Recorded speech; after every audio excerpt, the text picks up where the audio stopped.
जपानमधील एका छोट्याशा माकडाच्या पिल्लाची गोष्ट सध्या व्हायरल होत आहे.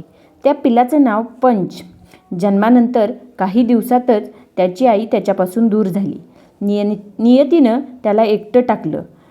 कळपातल्या इतर माकडांनीही त्याला स्वीकारलं नाही. उलट त्याच्याकडे परक्यासारखं पाहिलं.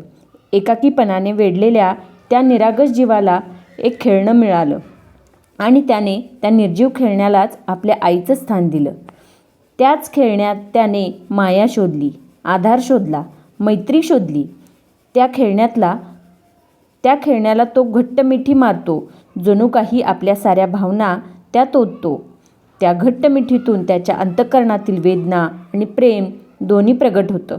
ही फक्त एका माकडाच्या पिल्लाची कथा नाही, ही आपल्या सगळ्यांच्या आयुष्याला आरसा दाखवणारी गोष्ट आहे.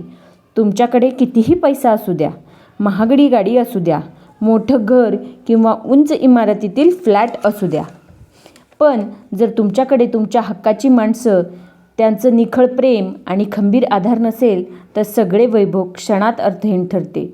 म्हणूनच आपल्यावर प्रेम करणाऱ्या माणसांची कदर करा. त्यांची उपस्थिती हीच खरी संपत्ती आहे.